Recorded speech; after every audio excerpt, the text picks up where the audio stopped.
I got so much motherfucking design on right now. Break it down, bring it back, make it clap. I got 3 old thoughts, new block, where that day. Bitches on my line, and you know. Assalamualaikum warahmatullahi wabarakatuh. Perkenalkan, kami dari kelompok 1 akan membahas materi ketiga, yaitu pelaksanaan kinerja dari mata kuliah Manajemen Kinerja Strategik dan Operasional. Perkenalkan, saya Jen Patrizia. Saya Tiara Dewasari. Saya Adam Jordan. Saya Maulana Hasani Roman. Saya Diki Hidayat. Saya Mariana.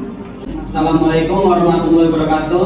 Waalaikumsalam warahmatullahi wabarakatuh. Kami dari kelompok 1 materi 3 ingin mempresentasikan hasil kelompok kami yang materinya yaitu pelaksanaan kinerja mata kuliah Manajemen Kinerja. Selanjutnya saya serahkan kepada Dian Patricia. Baik, terima kasih teman-teman atas kesempatan yang telah diberikan kepada saya. Hari ini kita akan membahas tentang manajemen strategi kinerja operasional. Dan yang pertama kita akan menjelaskan mengenai lingkungan kinerja. Jadi di dalam buku Fauzi dan MA pada tahun 2020, pelaksanaan kinerja ini merupakan tahap yang dilakukan untuk meneruskan rencana yang telah dibuat pada perencanaan kinerja sebelumnya. Rencana yang telah dibuat pada perencanaan kinerja dan pada tahap pelaksanaan kinerja ini kita dipengaruhi secara langsung oleh lingkungan internal maupun eksternal. Lingkungan eksternal itu adalah lingkungan yang terdiri dari serikat pekerja tadi dan kebijakan pemerintah. Sementara lingkungan internal ini terdiri dari sumber daya manusia yang diperankan oleh pemimpin dan pekerja serta sumber daya lainnya seperti material, mesin, metode, dan teknologi. Kita pahami dulu mengenai kinerja. Jadi ada beberapa definisi. Yang pertama dari Robbins mengatakan bahwa kinerja ini adalah fungsi dari interaksi antara kemampuan atau ability, motivasi atau motivation, dan kesempatan atau opportunity. Menurut Judith Ahel mengatakan bahwa kinerja ini adalah melakukan pekerjaan yang berarti dengan cara yang efektif dan efisien.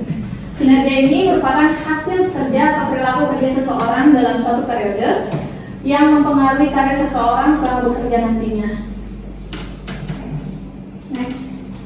Oke, ada beberapa perilaku yang mendorong dari kinerja. Pertama adalah kemampuan dan keahlian. Jadi semakin orang ini memiliki kemampuan dan keahlian, semakin banyak kemampuan dan keahlian mereka, kompetensi mereka, maka akan dapat menyelesaikan pekerjaannya secara benar, sesuai dengan tupoksi kerja mereka, sesuai dengan yang telah ditetapkan sebelumnya. Selanjutnya adalah pengetahuan.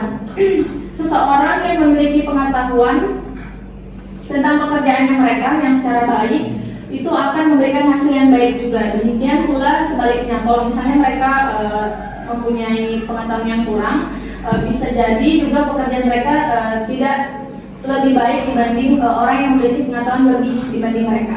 Selanjutnya adalah rancangan kerja. Jadi setiap kita melakukan pekerjaan pasti harus ada yang namanya rancangan kerja. Jadi rancangan kerja ini akan memudahkan karyawan dalam mencapai tujuannya. Rancangan kerja itu yang sudah dibahas sebelumnya itu perencanaan kinerja. Kepribadian. Jadi kepribadian ini seseorang ini memiliki kepribadian atau karakter yang baik. Ini akan melakukan pekerjaan dengan bersungguh-sungguh, penuh tanggung jawab sehingga hasil pekerjaannya mereka ini juga baik. Motivasi ini merupakan dorongan yang datang dari seseorang untuk melakukan pekerjaan mereka, untuk menyelesaikan tugas-tugas mereka. Lalu kepemimpinan. Jadi perilaku seorang pemimpin ini merupakan kepemimpinan ini merupakan perilaku dari seseorang pemimpin dalam mengatur, mengelola, dan memerintahkan untuk mengerjakan suatu kerja dan tanggung jawab yang diberikan kepada di bawahnya atau kepada karyawan-karyawannya. Lalu gaya kepemimpinan ini atau sikap itu orang-orang harus memiliki pemimpinnya harus memiliki gaya-gaya kepemimpinan. Jadi gaya kepemimpinan ini nanti dalam menghadapi atau memerintahkan bawahannya. Budaya organisasi. Jadi budaya organisasi ini kebiasaan-kebiasaan atau norma-norma yang ada di organisasi tersebut yang aktif lah, misalnya di perusahaan atau misalnya di rumah sakit. Lalu kepuasan kerja. Kepuasan kerja ini merupakan perasaan senang atau gembira, perasaan suka seseorang dalam menjalankan pekerjaan mereka setelah melakukan suatu pekerjaan. Lalu lingkungan kerja, suasana atau kondisi di sekitar lokasi tempat bekerja mereka berupa ruangan, layout dari ruangan mereka, sarana dan prasarana yang mereka nikmati, yang mereka fasilitas lah, serta hubungan kerja sesama rekan kerja mereka. Loyalitas ini merupakan kesetiaan karyawan untuk tetap bekerja di suatu perusahaan dan membela perusahaannya sampai akhir. Lalu komitmen ini kepatuhan karyawan untuk menjalankan kebijakan-kebijakan yang ada di suatu organisasi atau peraturan-peraturan perusahaan dalam bekerja. Lalu disiplin kerja, usaha karyawan untuk menjalankan aktivitas kerjanya secara sungguh-sungguh. Ada beberapa model kinerja, yaitu ada model Freudian, model satellite model, model Lawyer-Potter. Ada 3 ya. Ada 4, model Under dan Batsin. Pertama kita bahas dulu model Freudian. Model Freudian ini adalah fungsi perkalian antara kemampuan dan motivasi. Hubungan perkalian tersebut mengandung arti bahwa jika seseorang rendah pada salah satu komponen, maka prestasi kerjanya juga akan rendah.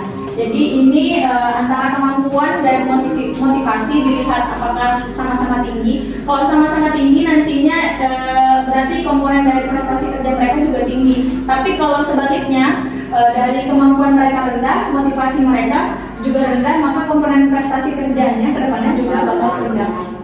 Adapun satelit model kinerja organisasi ini diperoleh dari terjadinya integrasi dari faktor-faktor pengetahuan, sumber daya, bukan manusia, posisi strategis, proses sumber daya manusia dan struktur. Jadi kinerja organisasi ini juga dilihat dari tadi pengetahuan, dari sumber daya yang bukan manusia seperti fasilitas, posisi strategisnya mereka, dan proses sumber daya manusia itu melakukan kerja. Lalu model Lawyer dan Potter. Kinerja ini merupakan fungsi dari keinginan melakukan pekerjaan, keterampilan yang diperlukan untuk menyelesaikan tugas, pemahaman yang jelas atas apa yang dikerjakan dan bagaimana dikerjakan dapat dirumuskan model persamaan kinerja. Jadi untuk melihat kinerja seseorang itu di dalam model Lawyer-Potter, ini ada perhitungannya sih. Jadi F sama dengan itu keinginan melakukan pekerjaan. Kita lihat keinginan mereka bagaimana untuk menyelesaikan pekerjaan dan melakukan pekerjaan, keterampilan mereka dalam menyelesaikan atau menjalankan pekerjaan mereka, pemahaman mereka mengenai pekerjaan mereka dan tugas-tugas mereka, serta bagaimana mereka melakukan cara mereka melakukan pekerjaan mereka atau cara mereka melakukan menyelesaikan pekerjaan dari mereka. Lalu model Under dan Buzin. Jadi di dalam model Under dan Buzin ini ada beberapa penilaian. Jadi untuk kita melihat future performance atau kinerja seseorang di masa yang akan datang, kita harus lihat dulu past performance. Past performance atau kinerja mereka sebelumnya ditambah motivasi yang ada dan kemampuan mereka. Jadi future performance ini kinerja seseorang di masa yang akan datang. Kita mau lihat nih orang-orang gimana sih ke depannya. Kita bisa anggapannya ini kita meramal kerja ke depannya. Jadi gimana sih kinerja ke depannya, apakah lebih baik dari sebelumnya atau malah lebih buruk, dengan kita melihat performance sebelumnya atau kinerja sebelumnya, kerja sebelumnya di dalam kegiatan sebelumnya apakah sudah baik, apakah terlaksana dengan baik. Kalau terlaksana dengan baik ditambah dengan motivasi mereka dalam mengerjakannya juga lebih baik dan ability atau kemampuan mereka juga lebih baik, maka future performance atau kinerja mereka di masa yang akan datang juga bakal lebih baik. Tapi kalau sebaliknya, kalau misalnya mereka dalam past performance-nya buruk atau kurang, maka motivasi mereka juga kurang, serta kemampuan mereka dalam menyelesaikan kerja mereka juga kurang, maka untuk future performance-nya juga bisa jadi lebih kurang dari yang sebelumnya. Oke, ada beberapa indikator kinerja dalam penilaian kinerja. Yang pertama adalah kualitas. Kita harus melihat secara kualitas dari pekerjaan yang dihasilkan melalui suatu proses tertentu. Jadi prosesnya itu adanya nanti di pelaksanaan. Lalu kuantitas, kita melihat dari jumlah, merupakan pendekatan yang dilihat dari produksi yang dihasilkan. Produksi yang dihasilkan dapat ditunjukkan dalam bentuk satuan mata uang, jumlah unit, atau jumlah siklus kegiatan yang diselesaikan. Jadi dalam kuantitas ini misalnya nanti setelah kita melakukan pelaksanaan kerja atau contohnya di dalam suatu perusahaan kita menyelesaikan pekerjaan, kita mau memproduksi nih, pelaksanaannya itu adalah contohnya memproduksi suatu barang, apakah sesuai dengan perencanaan sebelumnya atau malah lebih dari perencanaan sebelumnya. Nah ini kita lihat indikator kinerjanya. Kalau misalnya sesuai, berarti bisa dikatakan indikator kinerjanya juga bagus. Berarti sudah sesuai dan kinerja mereka dalam melaksanakannya pun juga lebih bagus. Tapi kalau malah lebih, itu juga bisa lebih bagus, bahkan atau bisa jadi itu tidak bagus, tergantung dengan kondisi nanti sebelumnya sih, kondisi pada saat perencanaan mereka. Selanjutnya adalah waktu atau jangka waktu. Jadi dalam melaksanakan kinerja itu kita punya yang namanya waktu estimasi untuk menyelesaikan kerja mereka. Jadi jenis pekerjaan tertentu ini mempunyai batasan waktu pelaksanaan, dan apabila melewati dari ketentuan sebelumnya pada saat perencanaan kita sudah merencanakan misalnya dalam pelaksanaan ini 1 bulan, tapi ternyata lewat dari waktu yang kita tentukan, berarti dianggap kinerjanya ini kurang baik. Tapi kalau misalnya sebaliknya, dalam kita merencanakan ternyata 1 bulan tapi selesainya sebelum dari 1 bulan, bisa dikatakan kinerjanya baik dan maksimal. Ada penekanan biaya yang dikeluarkan untuk setiap aktivitas perusahaan sudah dianggarkan sebelum aktivitas dijalankan, yang menjadi acuan untuk tidak melebihi dari yang sudah dianggarkan. Jadi ada penganggaran pada saat perencanaan, itu harus sesuai dengan biaya yang sudah dianggarkan, atau kalau misalnya lebih dari biaya yang dianggarkan, bisa jadi kinerja dari perusahaan tersebut atau kinerja dari karyawan-karyawannya pun juga kurang baik. Lalu ada pengawasan. Pada prinsipnya kita selalu harus melakukan pengawasan pada saat pelaksanaan. Situasi dan kondisi kan akan selalu berubah dari keadaan yang sudah direncanakan, baik itu buruk dan baik. Karena suatu kerja tanpa pengawasan ini akan mempengaruhi kinerja. Gunanya pengawasan di sini adalah kita lihat apakah pada saat pelaksanaan kerja atau pelaksanaan kinerja ini sudah sesuai dengan yang ditentukan sebelumnya. Lalu hubungan antar karyawan. Hubungan antar karyawan ini penting karena mereka yang melaksanakan kerjanya. Mereka merupakan perilaku kerja yang dihasilkan oleh karyawan dan mempengaruhi kualitas dari kinerja tersebut. Jadi kalau misalnya hubungan antar karyawan dalam melaksanakan kegiatannya baik, bisa jadi kegiatannya pun juga akan berlangsung dengan baik. Tapi kalau misalnya di dalam pelaksanaan kegiatan tersebut ada cekcok atau ada kegiatan istilahnya yang membuat mereka bertelatih, bisa jadi kualitas itu akan mempengaruhi dari kualitas atau kinerja kegiatan mereka. Kinerja organisasional. Jadi kinerja perusahaan secara keseluruhan yang didukung oleh adanya kinerja karyawan terhadap pemenuhan tujuan organisasi. Kinerja organisasional ini dipengaruhi oleh perilaku behavior, mewakili tingkat kinerja serta keterlibatan dalam organisasi. Sedangkan orang ini merupakan sikap, sifat, pengetahuan dan nilai yang dimiliki. Sementara itu situasi diantaranya adalah keterbatasan waktu, peralatan kerja dan tekanan sosial. Kinerja ini dapat dipergunakan manajemen untuk melakukan penilaian secara periodik mengenai efektivitas operasional suatu organisasi, bagian organisasi dan karyawan berdasarkan sasaran, standar, dan kriteria yang ditetapkan sebelumnya. Nah, selain dari kinerja organisasional tadi, ada kinerja individu dalam kelompok. Jadi kinerja perusahaan ini dalam keseluruhan yang didukung oleh adanya kinerja karyawan terhadap pemenuhan tujuan organisasi. Jadi ada beberapa faktor yang mempengaruhi kinerja individu terdiri dari faktor intrinsik yang ada di dalam perusahaan tersebut dan faktor ekstrinsik yang di luar dari perusahaan tersebut. Yang mana intrinsik itu faktor yang berasal dari individu, dan ekstrinsik tadi sudah saya jelaskan di luar dari yang bersangkutan. Faktor yang mempengaruhi kinerja bersifat intrinsik adalah kompetensi dari seseorang. Kalau kompetensinya sesuai, pemikiran konseptualnya sesuai, orientasi berprestasinya juga bagus, kepedulian terhadap keteraturan dalam bekerja juga bagus, serta pengarahan, pemahaman, keorganisasian dan dampak pengaruh dari dan komitmennya juga bagus, maka kinerja dari bersifat intrinsik ini bakal dikatakan lebih baik lah. Terus motivasi tadi dan kepuasan kerja serta keterikatan. Faktor yang bersifat ekstrinsik adalah kepemimpinan, struktur tim, peran tim, norma, lingkungan, struktur organisasi, strategi, teknologi, dan informasi. Mungkin ini adalah referensi kami. Oke, itu saja dari kami. Ada yang ingin bertanya? Ada yang ingin mengungkapkan? Silakan. Oke, silakan. Boleh perkenalkan nama terlebih dahulu dan pertanyaannya. Terima kasih kepada pemateri. Perkenalkan, nama saya Siti Aisyah, perwakilan dari kelompok 6. Jadi di sini saya ingin menanyakan mengenai kinerja organisasional. Di sini saya sedikit kurang paham, kurang mengerti bagaimana kinerja operasional itu. Saya ingin pemateri memberikan gambaran secara jelas mengenai kinerja organisasional. Itu aja dari saya. Terima kasih.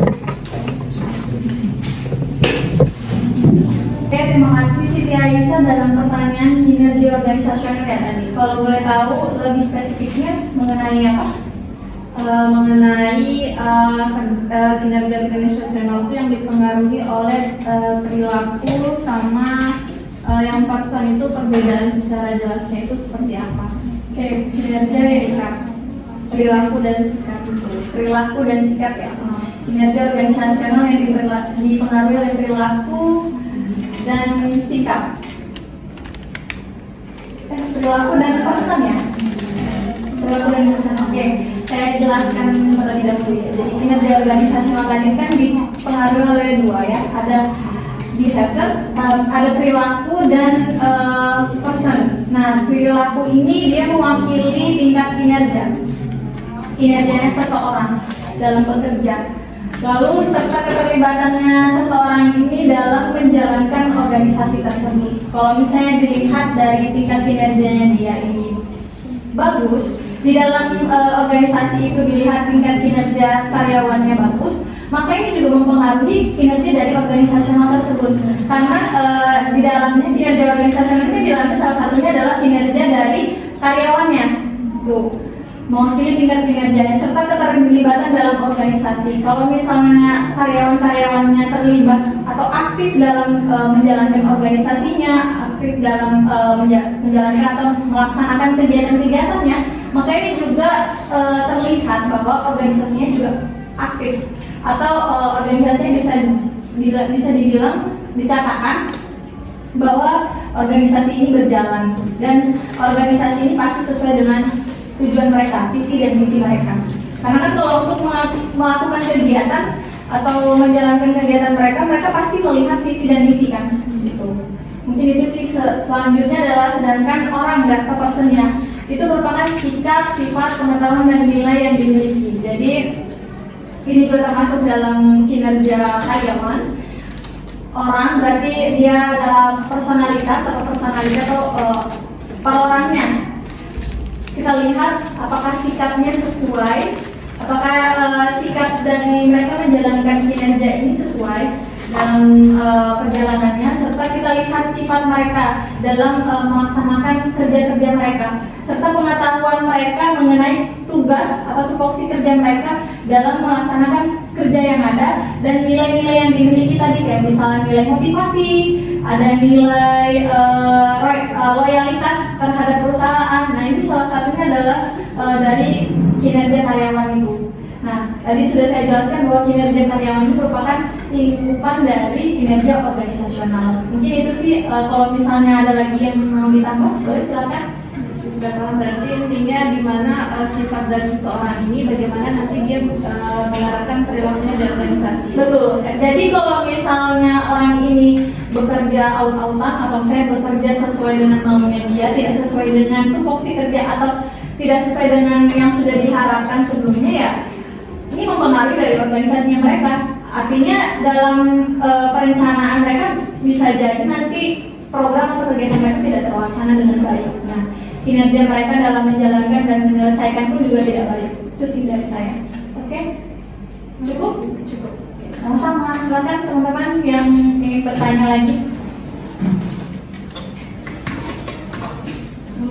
Oke, boleh. Perkenalkan dulu namanya, dari kelompok berapa. Silakan. Baik, terima kasih. Perkenalkan saya Alda Jula Karolin dari kelompok 4. Tadi pemateri menjelaskan tentang model kinerja, Under dan Kutzen.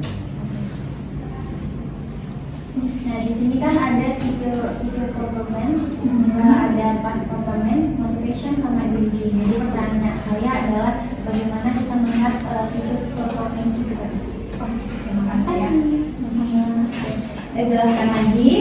Jadi di dalam model under and Kutzen ini kalau kita ini seperti misalnya lagi meramalkan sesuatu ke depan. Apakah nanti kinerja dari perusahaan kita, kinerja dalam menjalankan tugas, kinerja karyawan dalam menjalankan tugas mereka nanti menjadi lebih baik atau justru lebih buruk dari sebelumnya? Nah, dengan cara kita lihat past performance, motivation, dan ability. Kita lihat lagi tadi past performance itu adalah kinerja seseorang di masa yang lalunya. Jadi kita lihat sebelum kita melaksanakan kegiatan yang satu, tentulah kita sudah pernah kita melakukan evaluasi sebelumnya, kegiatan sebelumnya. Jadi kita lihat apakah ada yang kurang dalam pelaksanaan kegiatan sebelumnya di evaluasi tersebut. Lalu di dalam evaluasi tersebut juga kan dijelaskan bahwa kedepannya apa yang harus diperbaiki untuk memperbaiki kualitas atau memperbaiki kinerja dari kinerja dari menjalankan kegiatan lah. Lalu kita lihat motivasi atau motivation. Nah, motivasi ini kekuatan yang mendorong dari diri kita sendiri. Apakah kekuatan itu tuh besar dalam menjalankannya? Jadi kekuatan ini adalah kekuatan yang untuk menjalankan kegiatan ke depannya. Apakah manusia itu mempunyai motivasi untuk menyelesaikan segera atau bagaimana? Nah, lalu ability atau kemampuan, apakah sudah sesuai dengan kemampuan mereka? Apakah kemampuan mereka ini sesuai dengan tupoksi kerja mereka yang sudah dibagikan sebelumnya di dalam pengorganisasian dan perencanaan? Lalu setelah kita lihat mengenai past performance atau kinerja sebelumnya yang dilaksanakan di dalam evaluasi, lalu kita lihat motivasinya apakah sudah sesuai dalam penilaian motivasi, serta kita lihat juga kemampuan mereka apakah sudah sesuai. Lalu kita bisa lihat nih ke depannya, oh ternyata setelah kita melakukan riset kecil-kecilan mengenai future performance yang di dalamnya ada past performance, ability atau motivation, ternyata tinggi atau besar kemampuan mereka untuk menjalankan kegiatan tersebut. Artinya besar juga kemampuan mereka untuk mendapatkan kinerja yang baik ke depannya. Tuh. Justru kalau misalnya ada juga sebaliknya, kalau misalnya dilihat dari evaluasi tadi ternyata banyak yang bermasalah di dalam motivasi mereka, loyo-loyo, tidak mau melakukan sesuatu atau tidak mau melakukan hal-hal yang baru dalam menjalankan kerja mereka, lalu di dalam kemampuan mereka masih kurang, dapat dikatakan untuk future performance itu bisa dikatakan mereka akan lebih kurang mengenai kinerja mereka. Mungkin itu dari saya. Bagaimana? Ada lagi yang mau ditambahkan? Oke, terima kasih. Oke, selanjutnya. Boleh silakan perkenalkan diri namanya. Baik, kami mengenalkan diri, saya Novita Indonesiani dari perwakilan kelompok 2. Nah, yang ingin saya tanyakan mengenai tadi di materi kan ada disampaikan mengenai indikator kinerja.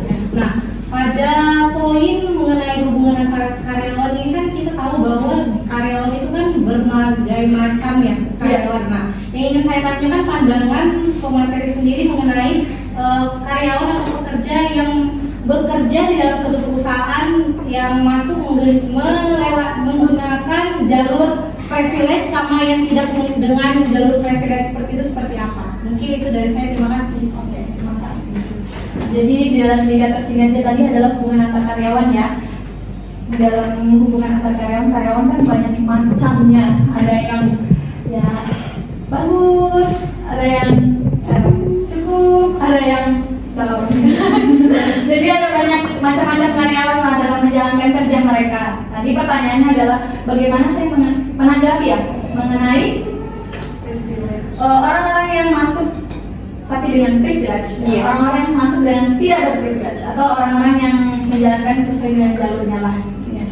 Sama-sama sih, dua-duanya menggunakan jalur yang sama. Artinya privilege sekarang di masa sekarang antara privilege dengan yang tidak privilege juga sama dalam menjalankan, pasti menggunakan seleksi berkas, wawancara dan lain-lain. Cuman yang privilege mungkin didorong atau disokong oleh orang-orang di dalamnya, sedangkan orang-orang yang tidak berprivilege ini ya tergantung dengan kemampuan mereka dan pengetahuan mereka.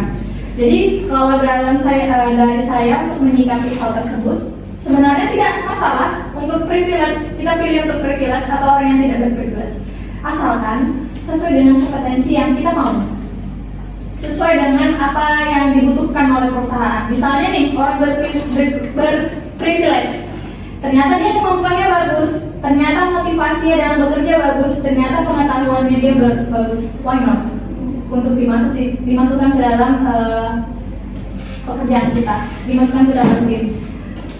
Terus justru lebih bagus dong kalau misalnya dia sudah berprivilege dan dia punya package lengkap, full package tadi ya, ada pengetahuan, kemampuan dan jiwa analisisnya yang tinggi, motivasinya yang tinggi. Nah, itu justru lebih bagus. Tapi sebaliknya, kalau misalnya dia hanya mempunyai istilahnya privilege, tapi ternyata masih kurang mengenai kemampuan tadi yang package-nya, ya kita lihat lagi orang yang tidak mempunyai kemampuan, orang yang tidak punya privilege. Apakah dia malah lebih bagus dibanding yang punya privilege? Dia punya kemampuan, dia punya motivasi yang tinggi, analisis yang tinggi, pengetahuan yang tinggi. Ya pasti kita duluan kan. Jadi intinya itu adalah kita harus lihat sesuai dengan kebutuhan organisasi. Apakah sudah sesuai dan dia mau menjalankan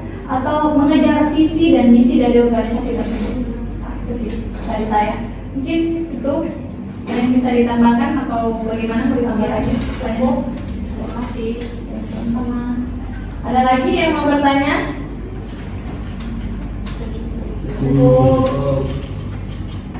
Iya. Oke.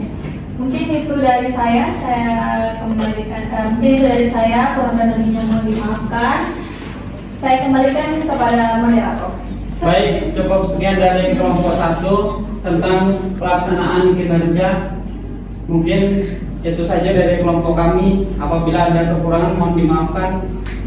Wassalamualaikum warahmatullahi wabarakatuh. Waalaikumsalam warahmatullahi wabarakatuh.